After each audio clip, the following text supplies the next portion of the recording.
so we'll go ahead and call this meeting to order. Do we want to just recognize a few additional folks that we have at this specific day series about community empowerment? And we also had Ms. Christina McGrath. McGrath. Yep. It's a weird Cuban name, so most people don't get it right on the first try. There you go. Good sign. She is a staff member of the city of Aaertf, so she'll be sitting in on this meeting today. First and foremost, just want to say thank you for everybody that's come, took the time to attend tonight's meeting. Obviously, I've been given the fortunate opportunity to serve as the chair for this task force. About a week ago, City Council adopted a resolution naming myself as the chair of the task force. So not only am I honored, I definitely appreciate the trust that's been given to me to be able to help chair this task force. So I'm going to be leaning on you guys, especially Memphis, who's been here for a while, especially since the beginning, leaning on you really to see how we can mold this task force to be even better than what it's been over the last 5 years. We want to give some credit to Ms. Tanisha Baker. She's done an amazing job to be able to get this task force one off the ground, but also to see the impact that it's had thus far. So we want to figure out just simply how we can make those improvements. If you look at the agenda, the forum update, and you look at current memberships right now,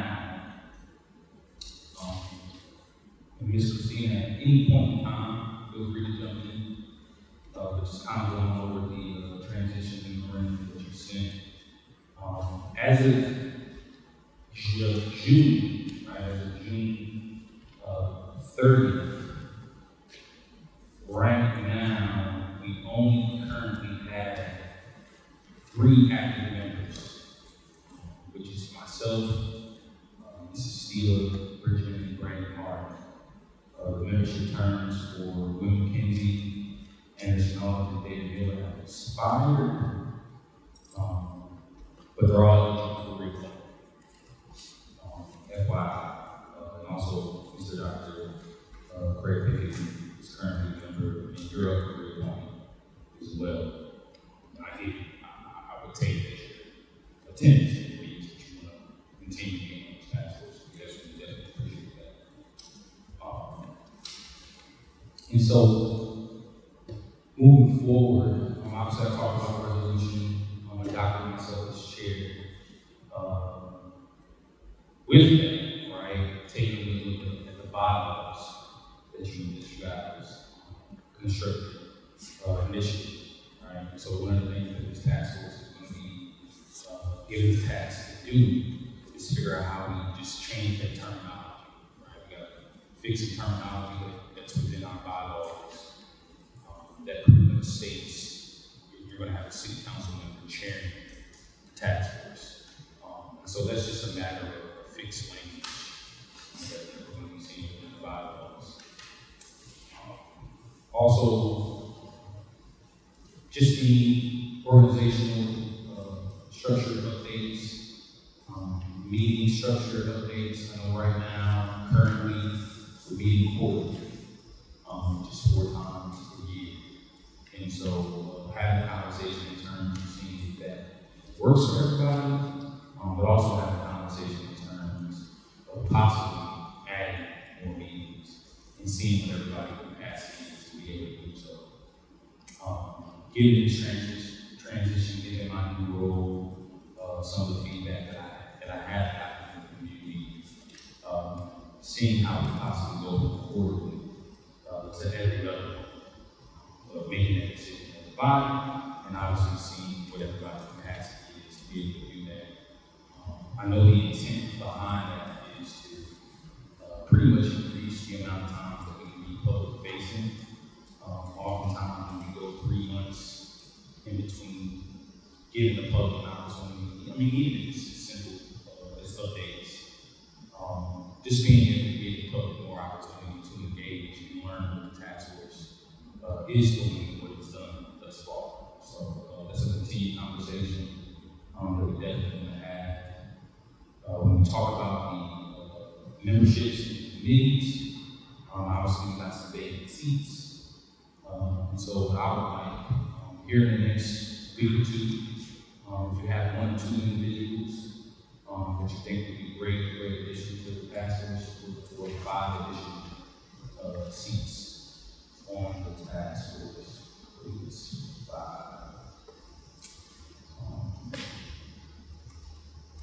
So with Ms. McKenzie, Anderson, and David, that will bring us to 6. Mr. Pete will make it 7, so we're looking for 4 additional task force members. So if you have 1 or 2 people in mind, please bring those recommendations to myself, and we'll bring those recommendations amongst ourselves, vote on them, and then what the process looks like. We'll bring those recommendations to the mayor, and the city council will approve those recommendations. I would like to have those recommendations on the September 1st agenda. So I'm looking at about 3 weeks time to try to get that in front of council for approval. If it fits everybody's schedule, us coming back in October, so figuring out a date in October for us to meet, that would probably be, and we talk about every other month, given the holiday season, having October probably the last meeting that we finish out the year on. Just kind of rolling back in maybe January or maybe February. And if we do go into that every other month process, that gives us 6 to 7 meetings a year with that every other month we decide. So if you have 1 or 2 individuals that you would recommend to join the task force, we would love to have those additions. So let's try to get those in within the next week or 2 so I can make sure that give it to the mayor and get it on council for that September 1st agenda.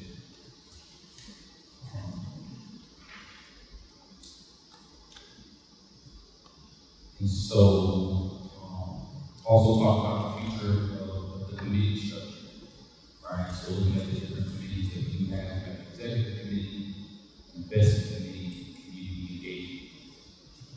So, looking at how those things are structured, are there any room for improvement in terms of how those committees are structured? Do we need to add and take anything away, right? So looking at that October meeting and kind of nailing those things down, I think that gives us a nice time frame. The April 13th meeting, going back, taking a look at those meetings. I know there's some confusion because when I look at those minutes, and you guys can jump in regarding this, but when I look at the April 13th minutes, there was some rules. And so after having conversations with the mayor, kind of looking at some of those rules and making some changes to those. So there may be some things that we already voted on the April 13th meeting. We have to re-vote on those things in October meeting. Once we're able to have the additional task force members, we can actually have a quorum, so to speak. Is there a question? You have a quorum? Yeah, so there officially, when we go back and look at those minutes, based on what the mayor said, I don't know what the mayor said, obviously, but there wasn't officially, there technically wasn't officially a quorum in that meeting. If you look at our bylaws, if you look at just how things are structured, because when I look at it, technically, Glenn McKenzie isn't a voting member. So technically, there were only 5 voting members present at that meeting. And so anything that was voted on April 13th just had to be voted on technically, according to the bylaws. So it's it's just a matter of, unfortunately, it's happened to do it twice. But making sure that we have enough members present, at least six voting members present to be able to actually vote. Denzel, just not having the minutes in front of me, were any of those substantive? Were they the grants, for example, or were most of them procedural? Mostly procedural, okay. Additional members. Okay. Most of them was just the additional members, but in terms of the grants, any funding, that was previous to that. There was no additional funding, additional grants in that April 13th. It was, I want to say Janae Patterson voted on that, and Vincent Jones was chair voted. So those were only the only two things that we would have to re-vote on, is adding those additional members. And so when we look at the historical work, things that we've done in the past, I do want to take some time here and ask the mic around, just to get some insight from everybody in terms of their role in the past, what some of the things that they've seen being on task force in terms of this process, and what they would like to see moving forward. So I'm going to take the time to pass the mic around and hear from, if you can take a short minute, introduce yourself, just kind of give a brief background for everybody who may not know. Just ask about so give this.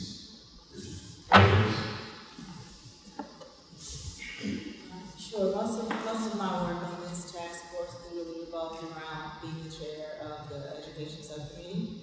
So working through some of the challenges and opportunities we have to look at education on all levels, where we can make some improvements there, where there's some gaps that we can fill in. So that's a lot of the work that we've been doing, making some comparison data for sure, and where we need to make some improvements there.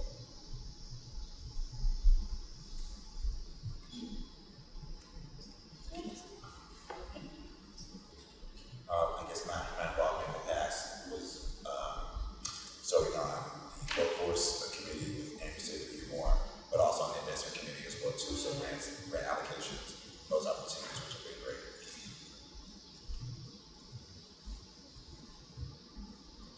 Brandon Harding from East Knoxville, grew up in East Knoxville.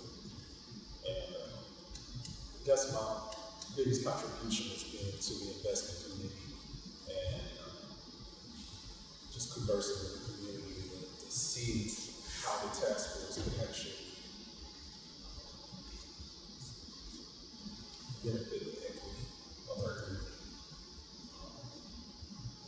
And just try to figure out how we can acquire more resources to make a bigger impact.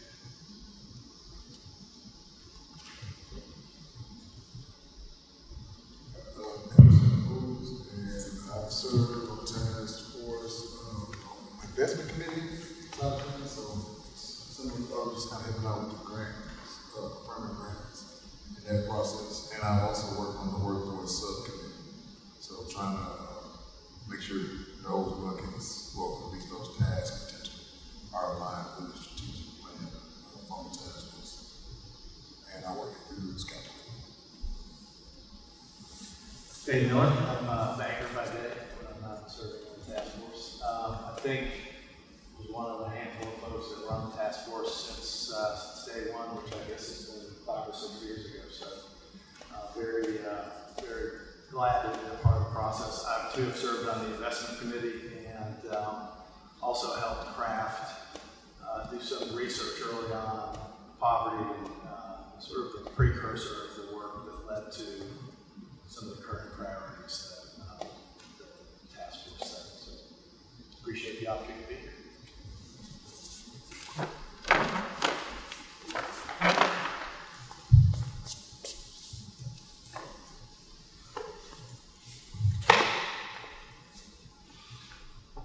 Thank you all for those introductions. So one of the things I do want us to kind of narrow down our subject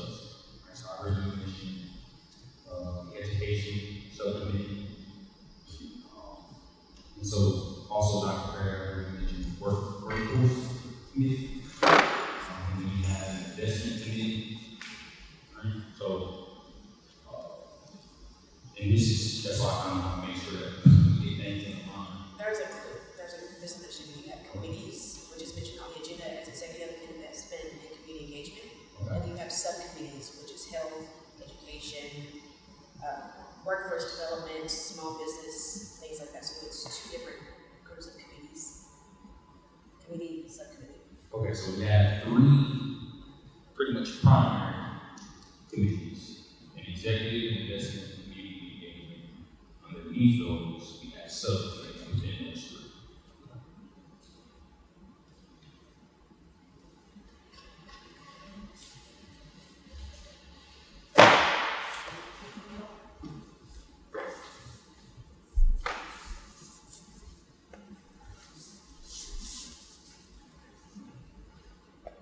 And so, Ms. Bridget, I think one of the things I kind of get caught up is the education. What are some things that you've seen that worked? What are some things that we can do better to possibly better put that community, and how many members have served in the past? Start with the number. The number of serves kind of fluctuates just based on the timing. With education, depends on its ebbs and flows of when people can come out and participate. But what we're finding is really trying to really identify where we can get the data. And that seems to be most problematic in terms of where we can get what and actual, like the breaking down those pieces so that we can understand from K-5, what does that look like? From 6 on, what does that look like? Where do we need to fill in gaps? For example, reading. Where does that fall off? What resources do we have currently available? Are there things that we are doing within the community where there are multiple things happening in the same spaces that we can maybe display there? But I think a lot of it is just trying to understand where all of the resources are, where all of the data gaps are, how can we figure out what we actually need. I think that there's some pieces where we were able to figure out the transportation issue on some levels, where the buses within a certain mile range, they don't travel to because they're so close to the schools. But if you have bad weather, some students may not necessarily want to get out in that, correct, and walk that, exactly. So that's a little troublesome. So the absenteeism rate is really, really something that we felt like was a challenge once we got into digging into some of the pieces of information that we were able to get to. So just really figuring out what is the best way to get the most accurate data so that we can identify all of the reasonable gaps.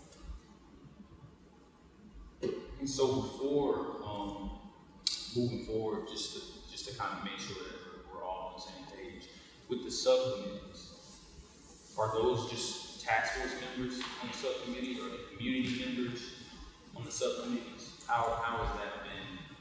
Like, how have we created the subcommittees? Just a combination of 2 or 3 of us? Yeah, it's so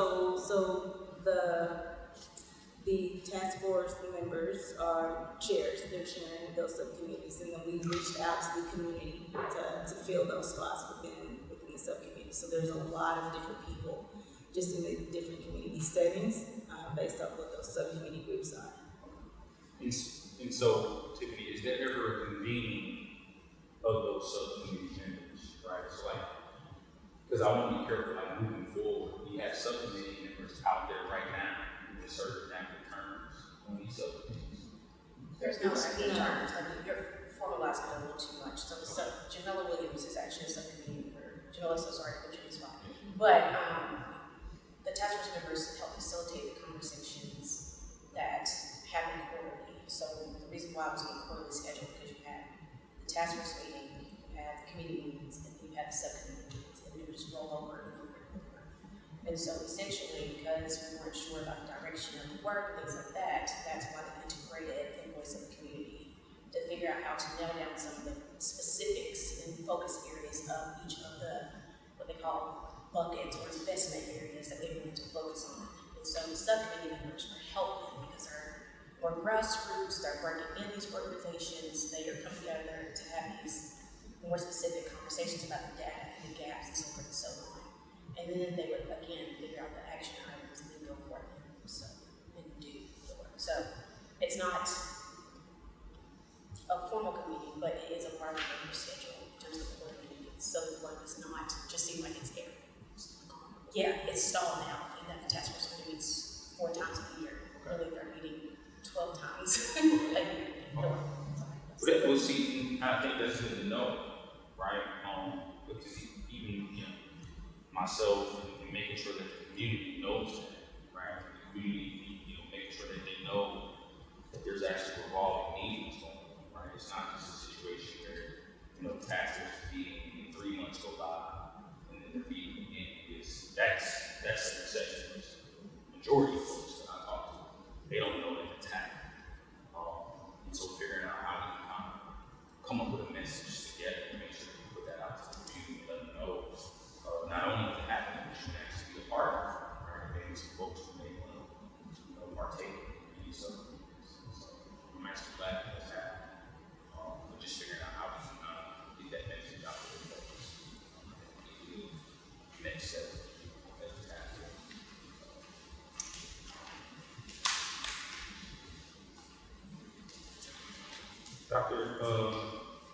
Dr. Craig talked about the workforce committee.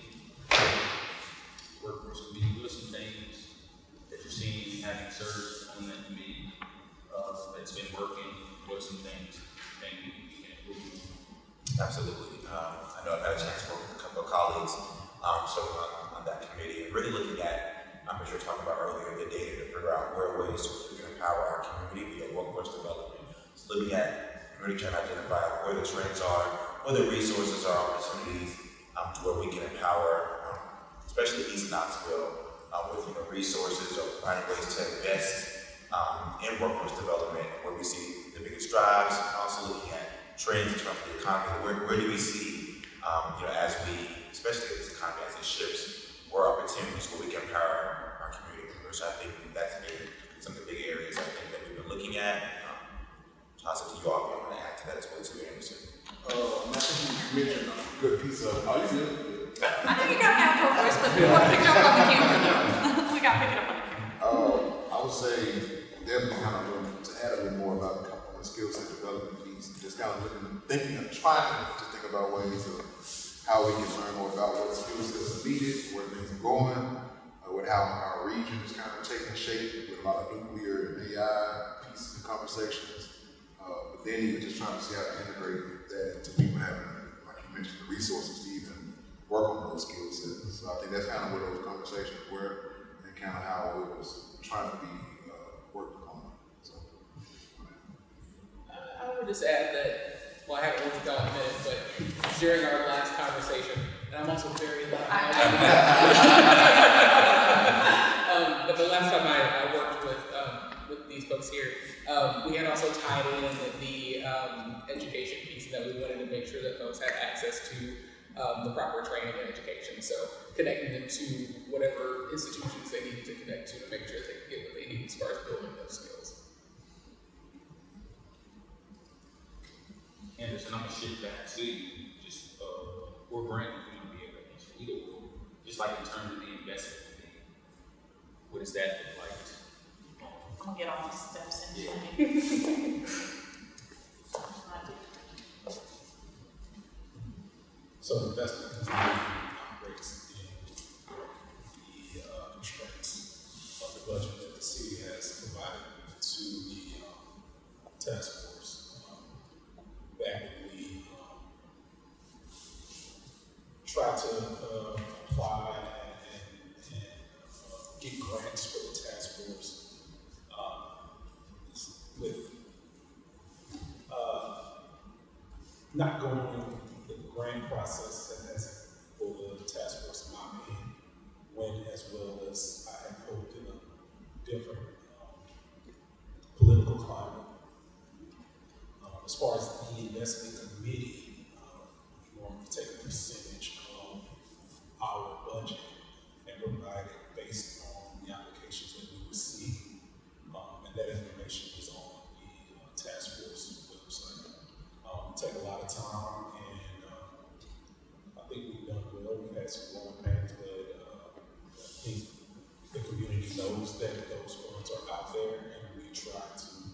provide them as equitably and make as big of impact as we possibly can with the resources that we have. And Anderson, if you want to add to that.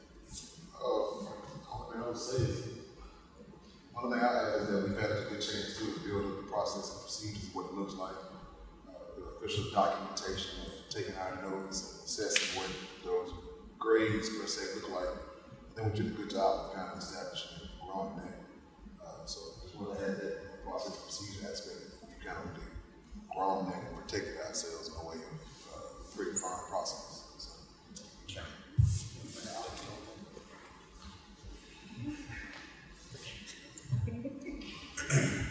And I think also what's been important is not just being able to give those resources and funds, but also teaching our community members how to actually apply for those funds have also been just as important. We've had several organizations, especially small ones, where this might be their first time applying, or the biggest opportunity to seek those funds. And so grateful for the team that's been able to also provide one-on-one assistance to help these individuals or these orgs know, how do I apply, how does this process work, how to report. And so I think not just the part of giving the money, but also teaching them, so that way you're not just giving them a fish for the day, but you're teaching them how to fish for a lifetime. So I think that's been essential, because now they can take those skills and apply for larger grants from other orgs as well. So I think also planting the seed has been really important with that investment committee also. That was long, I apologize. No, thank you.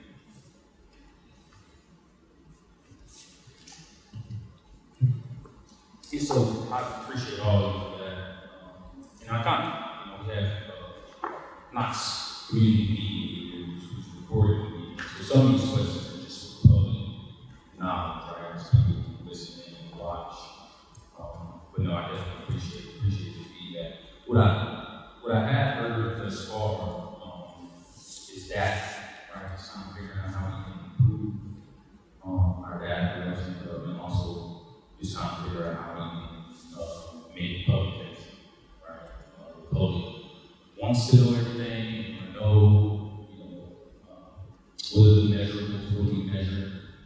And so I think having a conversation amongst ourselves to really get some diagrams. I know we can ask some diagrams, but I feel like there's a vague wide interpretation in terms of what this task force actually is and the resources that it does have. Right? I met with some of you individually, and in those conversations, I think we all kind of know, right, when this task force was first created, people saw the $100 million number, and in their mind, there was this pot of money in the corner that we're holding on to, right? But that's not the case, right? And so, just kind of figuring out, even though we're 5 years in, figuring out how we continue to grow that message amongst the community. Because that's misinformation, right? Misinformation often, makes things a bit more challenging, cause confusion and division in some instances. So, getting that message out, there's no pot of money just sitting there, right? We actually, the task force's job and mission is to go out here in partnership with the city departments to go out there and try to find these grants and funding. So, just figuring out how, as a task force, we can better get that message out. And then in terms of the measurables, I do want to have a discussion just about what do we measure in terms of this $100 million. What's being counted, right? Because if someone was to walk to me right now and say, okay, Denzel, out of the $100 million that we're going for, how much have we already spent, or how much has been dispersed or committed? I don't have that, right? And I think we have to have hard numbers without creating confusion. I think it kind of mimics the confusion in terms of where we currently sit. So I want to make sure that we're kind of dialing in a little bit more what the measurables are and what's being counted towards is $100 million. So that's going to require more conversation with us as a task force, the task force deciding what that is in conjunction with the administration, but just kind of making sure that we're on the same page. because I'll be transparent. I've had this conversation with someone. There's two different conversations, right? There's an assumption that certain things are being counted towards $100 million. And when I have conversations with other folks, they don't think it's being counted towards $100 million. So as a task force, it's time to make sure that we're on the same page in terms of what's being counted towards this $100 million. Because right now, we're not on the same page. So I want to get there. No matter what it is, no matter what we decide, what counts, that's a comment. That's not one person is making a decision. It's a task force to make that decision. But it has to be clear. And right now, I don't think it's clear. I've heard the state, right? I've heard the Burlington Fire Station, right? Those things could possibly be counted towards $100 million. And if that's something that the task force or the community, for the matter, is agreeing, then I want to make sure that we're having that conversation now. Because I don't want to wake up one day in $100 million, right?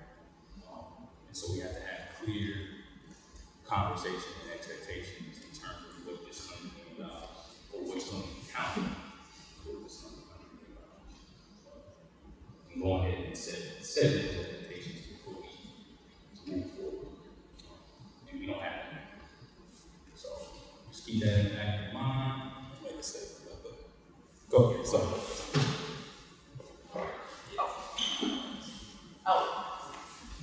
I'm sorry. Of course you just.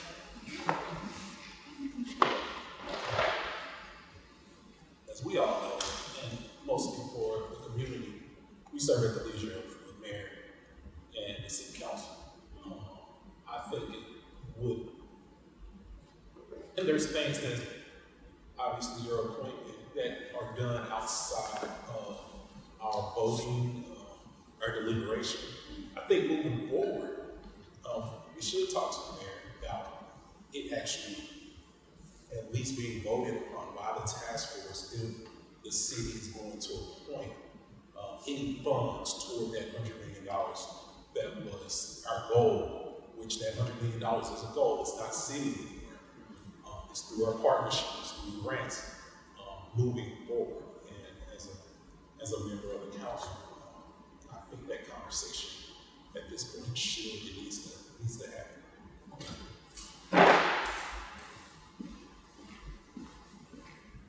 Yeah, I agree. And so, practically speaking, us meeting with the mayor, I request a meeting with the mayor, just so we can have a better understanding in terms of what's being counted, what's not being counted.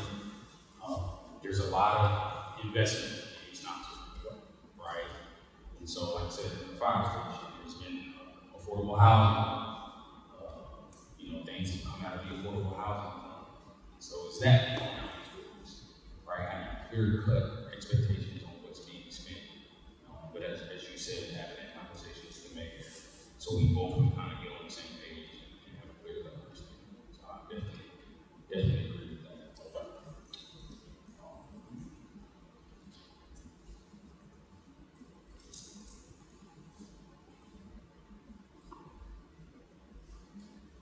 And so preparing for the October meeting, when I look at the calendar, and obviously I definitely want to make sure this works for everybody. Some of us will have kids will have school today. I know fall break, that fall break, and it's 7th in October, I believe.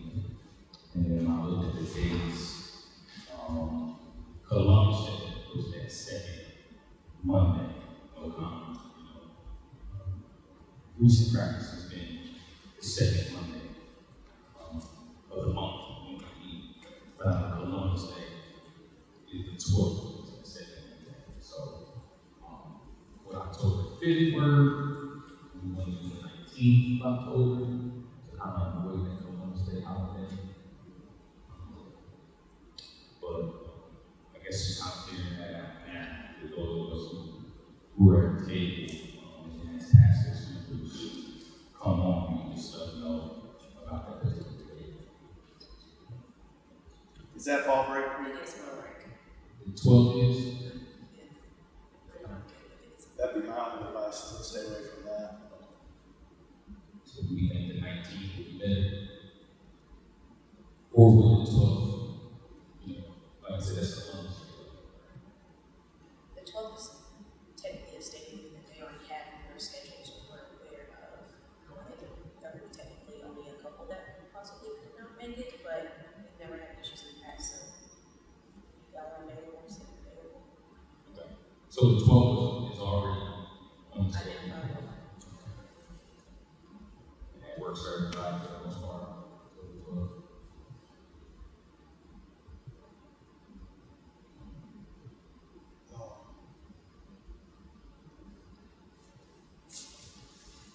I may have a conflict.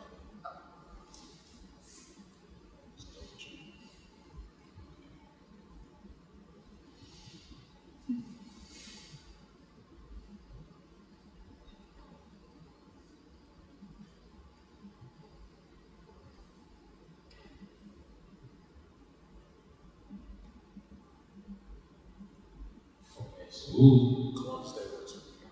so the 12th was everybody.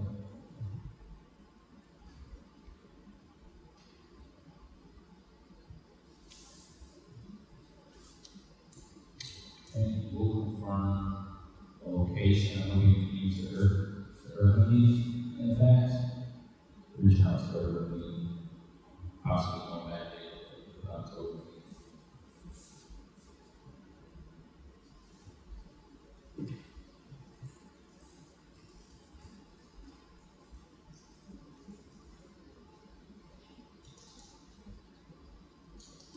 And so do we have a list of subcommittee members? We have a list of subcommittee members. And so how often do they attend the regular meetings too, for the most part, or invited sometimes? It's maybe a home run, right? Would it be possible to get all of the subcommittee members to attend one meeting, get everybody attend possible? That's something to try to do. Information been made to you, the contact information, names, and Try to just sit down. send out Message, emails. invite them.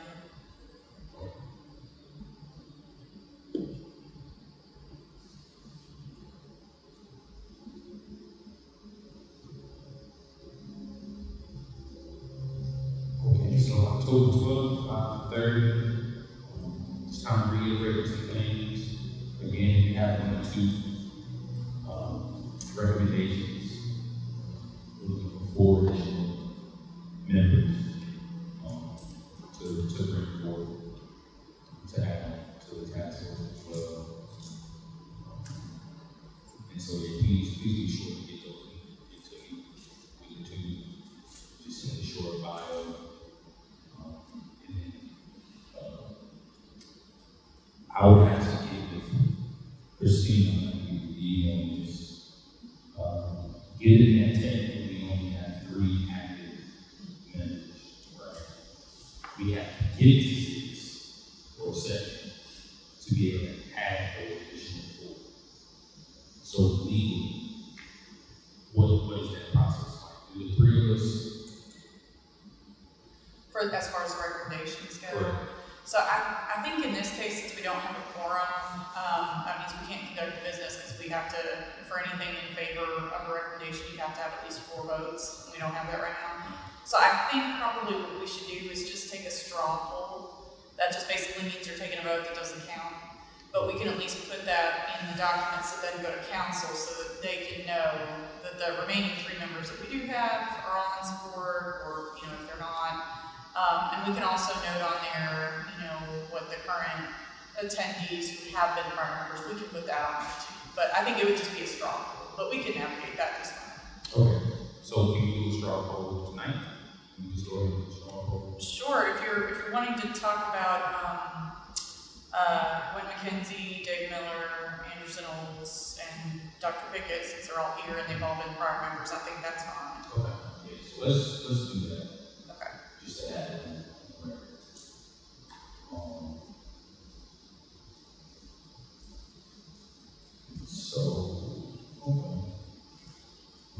motion to extend Mr. Anderson's term.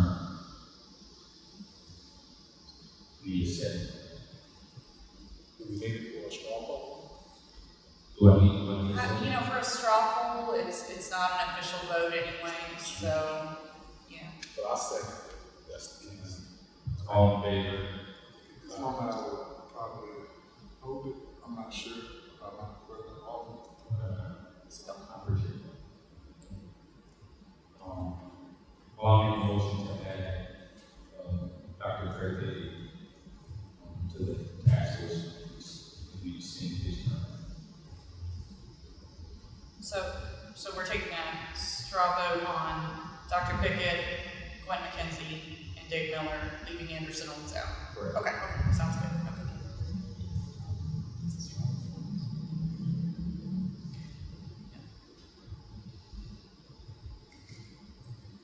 Are the three voting members in support? Are we doing all at once? Yeah, it's okay. It's a straw poll, so Yeah, it's so fine. I'm in support of it.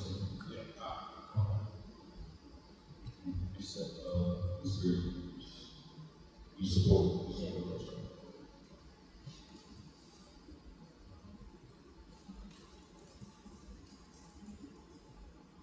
Okay, so with those additions, technically, we can now add, once those recommendations come in, for those additional 4 members, 3 members,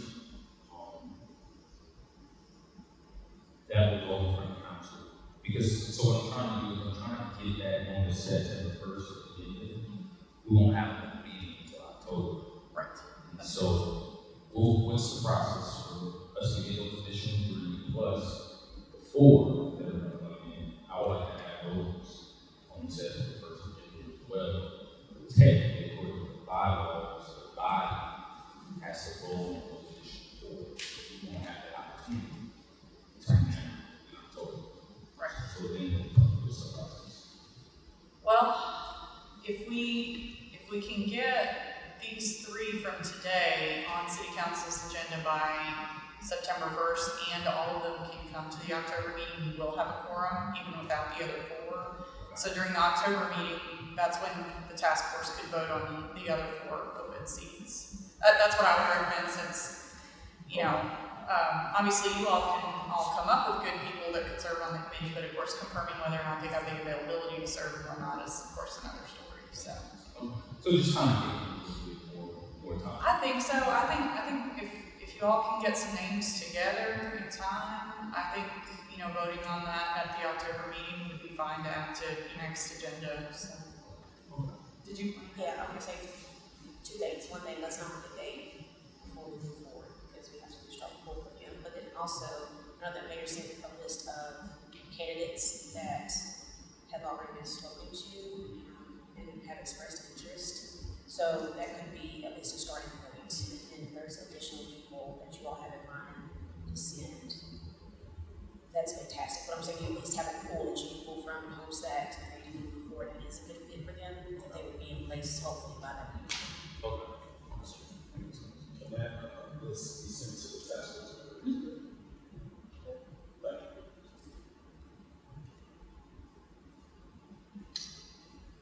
Okay, so I think 6:30.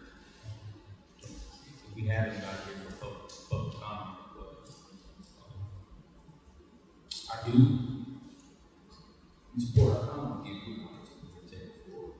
When you email me some data and some information, you know, report. Do you mind not sharing that task force?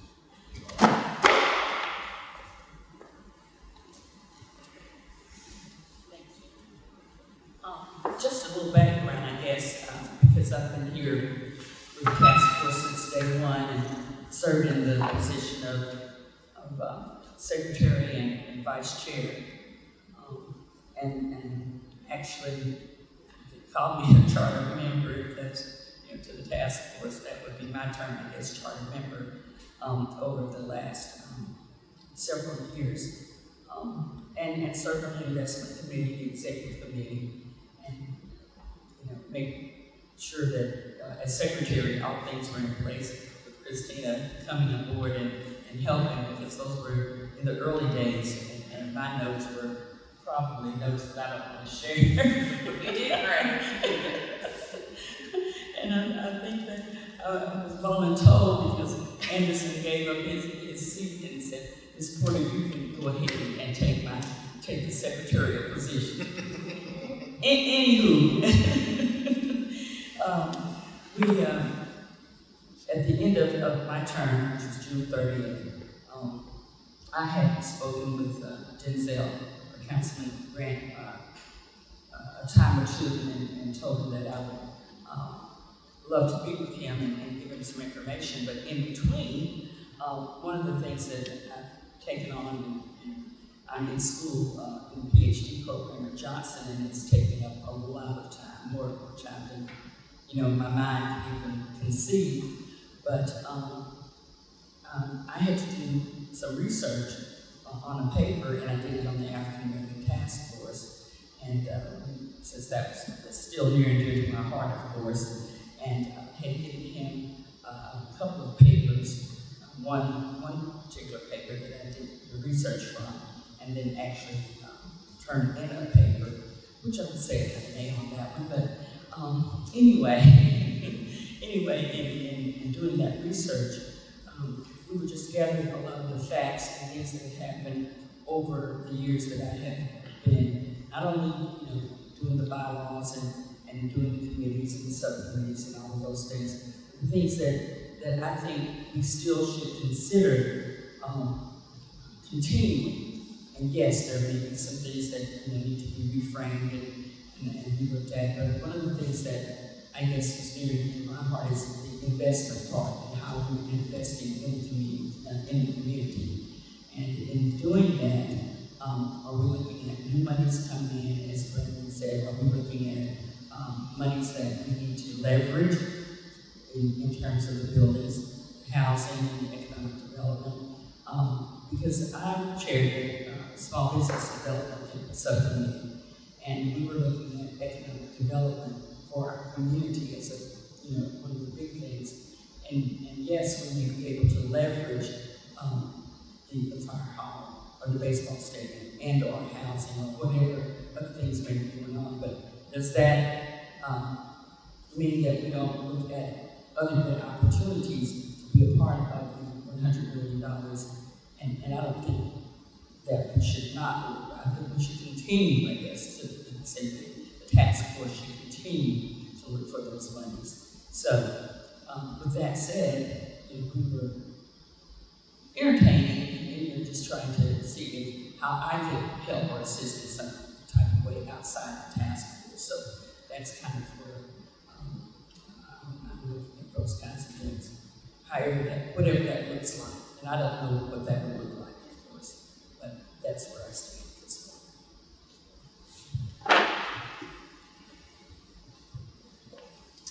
Ms. Porter, we definitely appreciate that. So, with your permission, can I share a report out to the rest of the staff?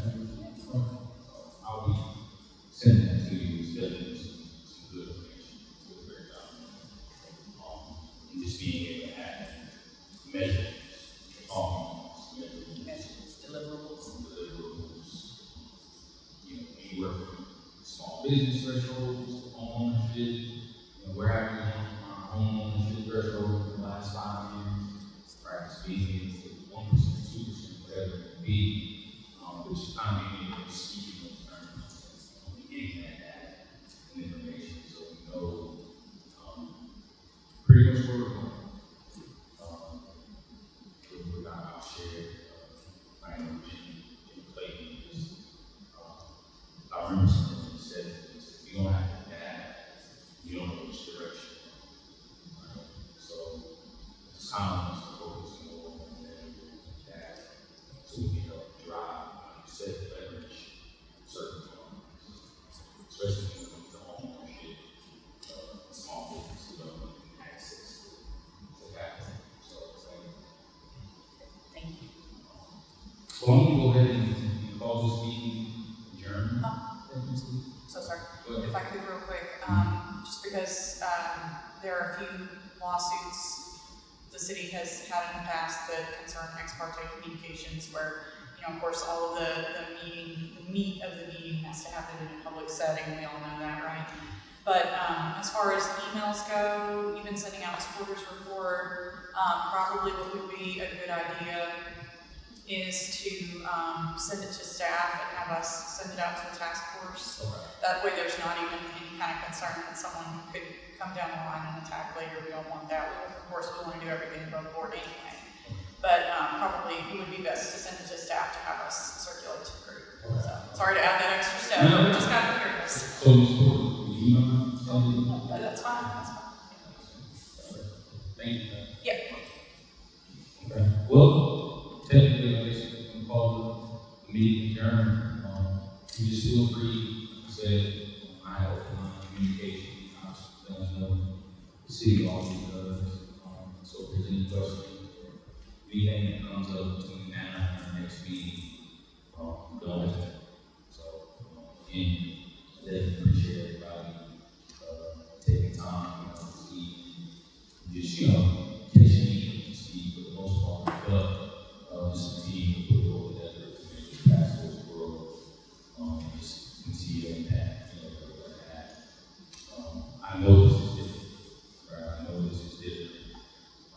I know we kind of used to a certain process, so I just want to make it clear by any means, I'm not coming in here to, change everything, reverse it, right?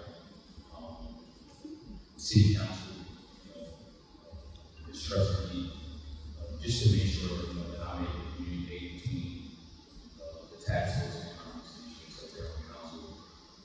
That way, we can figure out ways that, as a body, as a council body, we can better support this task force. It's just not falling solely on the staff, it's not falling solely on any one council member. All council members making sure that they're aware of what's going on, so they can leverage their relationships that they have. So, 6:31.